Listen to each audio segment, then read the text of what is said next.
आज हम basically study करेंगे कम्युनिकेशन चैनल्स के बारे में और base band and pass band signals के बारे में। तो चलिए लेक्चर स्टार्ट करते हैं। तो सबसे पहले हमें स्टडी करना है कम्युनिकेशन चैनल्स। तो देखिए, कम्युनिकेशन चैनल्स को आप दो कैटेगरी में पहले डिवाइड कर सकते हैं। एक आप डिवाइड कर सकते हैं वायरलेस और वायर्ड चैनल की कैटेगरी में, और एक आप डिवाइड कर सकते हैं base band and band pass की कैटेगरी में। तो यहां पर मैं दो अलग अलग कैटेगरी बना देता हूं। सबसे पहले हम चैनल की डेफिनेशन देख लेते हैं कि चैनल होता क्या है। ठीक है, तो चैनल क्या है आपका? चैनल को आप सिंपली बोल सकते हैं a medium between transmitter and receiver. That's it. अगर आप बिल्कुल सिंपल लैंग्वेज में बोलना चाहते हैं तो ट्रांसमीटर और रिसीवर के बीच में एक मीडियम है, ठीक है, जिससे आपका क्या हो रहा है, सिग्नल जा रहा है ट्रांसमीटर से लेकर रिसीवर तक। तो यहां पर जैसे मैंने आपको बोला कि आप दो कैटेगरी में बांट सकते हैं कम्युनिकेशन चैनल्स को। तो यहां पर मैं दोनों कैटेगरीज आपको बता देता हूं। देखिए, एक जो कैटेगरी होगी आपकी वो होगी वायर्ड और वायरलेस की, और एक कैटेगरी आपकी होगी यहां पर बेस बैंड और बैंड पास की। तो ये दो कैटेगरी में हमने बांट लिया है अपने कम्युनिकेशन चैनल्स को। तो यहां पर जो हमारे चैनल्स हैं हम इन दो कैटेगरी में अलग अलग करके पढ़ेंगे। तो सबसे पहले हम लोग बेसिकली इन सब की डेफिनेशन हम देख लेते हैं वन बाय वन। तो सबसे पहले हम वायर्ड चैनल की डेफिनेशन देख लेते हैं। तो बेसिकली वायर्ड चैनल क्या होते हैं आपके?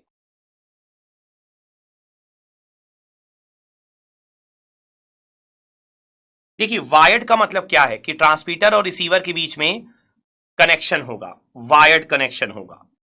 अगर मैं यहां सिंपल एक डायग्राम बना दूं आपके लिए जिससे आपको क्लियरिटी मिल जाएगी, transmitter and receiver,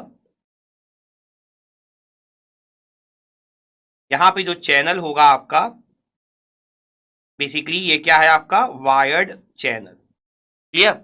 so transmitter और रिसीवर जब वायर्ड के थ्रू कनेक्टेड हो तब उसे क्या बोलोगे आप? जो बीच का जो वायर होगा उसे आप बोलोगे वायर्ड चैनल। ठीक है, तो in this case transmitter and receiver are connected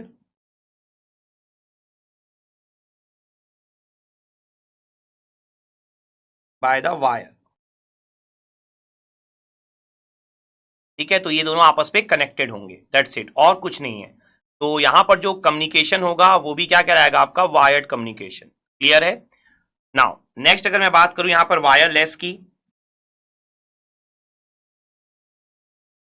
wireless channels, तो अगेन आप चाहें तो एक छोटा सा डायग्राम बना सकते हैं जिससे आपको अंडरस्टैंडिंग मिल जाए। तो ट्रांसमीटर और जो रिसीवर है वो आपके कनेक्टेड नहीं होंगे। तो देखिए, ये जो अभी मैं आपको बता रहा हूं जस्ट इंट्रोडक्शन दे रहा हूं, इसके बारे में बहुत डिटेल में हमें आगे जाके पढ़ना है जब हम मॉड्यूलेशन वगैरह स्टडी करेंगे। तो जब ट्रांसमीटर और रिसीवर आपस में कनेक्टेड नहीं होते ना, तो एंटीना के थ्रू आपका ट्रांसमिशन होता है, और किस तरीके से होता है वो सारी चीजें मैं आपको आगे जाकर बताऊंगा आगे आने वाले लेक्चर्स में। तो ये होता है आपका वायरलेस।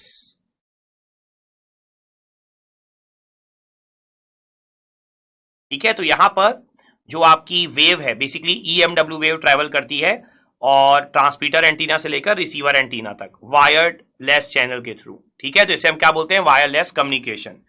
तो इस केस पे आप क्या बोलेंगे? In this case medium between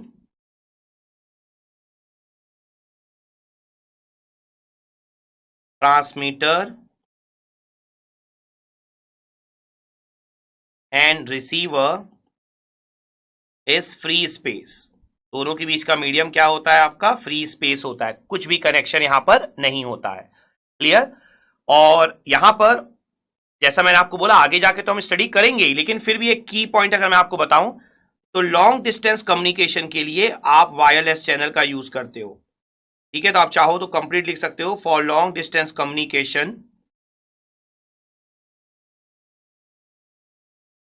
we use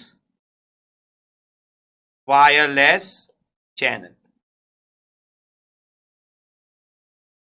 clear अच्छे से? तो ये आपका होता है वायरलेस चैनल। अब अगर मैं नेक्स्ट यहां पर बात करूं बेस बैंड चैनल की, तो बेस बैंड क्या होता है आपका?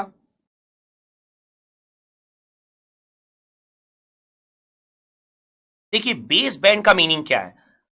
मान लीजिए वायरलेस चैनल का ही आप एग्जांपल लेके चल रहे हैं, क्योंकि जनरली लॉन्ग डिस्टेंस कम्युनिकेशन आपको फॉलो करना होता है तो आप वायरलेस कम्युनिकेशन ही यूज करते हैं। तो वायरलेस चैनल का आप एग्जांपल लेके चलिए। बेस बैंड का मतलब ये होता है कि जो ट्रांसमीटर और रिसीवर के बीच में जो सिग्नल आपका जाने वाला है, ठीक है, वो जो होगा वो आपका होगा लो फ्रीक्वेंसी सिग्नल। लेकिन यहां पर फिर एक और पॉइंट उठता है, क्योंकि कंसेप्ट तो अभी अब तक हमने पूरा पढ़ा नहीं है, वो तो हम आगे जाके पढ़ेंगे। तो यहां पर एक और पॉइंट ये उठता है कि लो फ्रीक्वेंसी सिग्नल को तो आप वायरलेसली सेंड ही नहीं कर सकते। तो यहां पर आप फिर ये एग्जांपल नहीं दे सकते। अभी आपको कंसेप्ट नहीं पता है इसलिए आपको डाउट भी हो सकता है, लेकिन आगे जाकर आप पढ़ोगे कि मॉड्यूलेशन एक टेक्निक होती है जो कि वायरलेस कम्युनिकेशन के लिए यूज की जाती है। तो मॉड्यूलेशन में आप करते क्या हो, लो फ्रीक्वेंसी सिग्नल को हाई फ्रीक्वेंसी में कन्वर्ट करते हो ताकि आप वायरलेस कम्युनिकेशन परफॉर्म कर सको। तो यहां पर अगर बेस बैंड ये है कि आप लो फ्रीक्वेंसी सिग्नल को डायरेक्ट ट्रांसमिट कर रहे हो, तो एक्चुअल में बेस बैंड जो है वो वायर्ड ही हो सकता है, ठीक है। तो एक्चुअल में वायर और वायरलेस ही बेस बैंड और बैंड पास ही हैं, दोनों का मीनिंग सेम है। तो यहां पर बेस बैंड चैनल्स क्या बोलोगे? बेस बैंड चैनल से a channel which passes low frequency signal, ठीक है। तो ऑब्वियस सी बात है, जैसा मैंने आपको बताया कि लो फ्रीक्वेंसी सिग्नल्स जो होते हैं वो वायरलेसली ट्रांसमिट नहीं किए जा सकते। ये कंसेप्ट अब आगे जाके सीखोगे। तो बेस बैंड चैनल क्या होते हैं आपके? Base band channels are wired channel, ठीक है। तो ये पॉइंट आपको ध्यान रखना होगा। तो जो आपने वायर्ड चैनल का डायग्राम बनाया था वापस से आप बना सकते हैं, इस पे कुछ भी आपको न्यू नहीं करना। मींस वायर्ड चैनल को आप दोबारा भी एक्सप्लेन कर सकते हैं। नाउ नेक्स्ट जो आपका होता है वो होता है बैंड पास। तो बैंड पास क्या होता है? A channel which passes high frequency signals. तो बेसिकली बैंड पास चैनल के थ्रू आप हाई फ्रीक्वेंसी सिग्नल्स पास करवा सकते हो। हाई फ्रीक्वेंसी सिग्नल जो है बैंड पास चैनल से पास हो सकते हैं।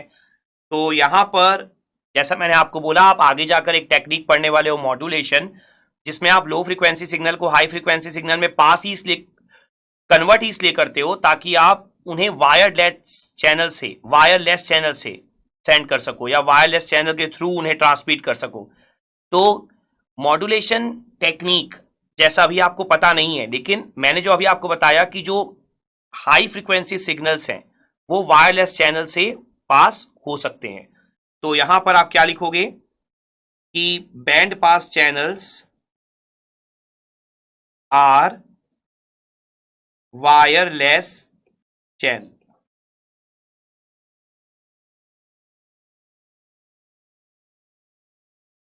क्लियर है अच्छे से? तो ये आपका होता है चैनल का एनालिसिस। तो आई होप आपको ये जो चैनल में बेसिक डिफरेंसेस है, मेनली तो वायर और वायरलेस ही हैं, तो आपको बहुत अच्छे से समझ में आ गए होंगे सारे के सारे डिफरेंसेस की वायर में क्या डिफरेंसेस होता है, वायरलेस में क्या डिफरेंस होता है, बेस बैंड में क्या डिफरेंस होता है, बैंड पास में क्या डिफरेंस होता है, और इन सब की डेफिनेशन भी आई होप आपको बहुत अच्छे से क्लियर हो गई होगी।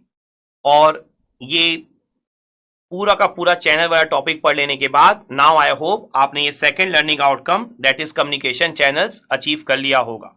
Let's have a quick knowledge check.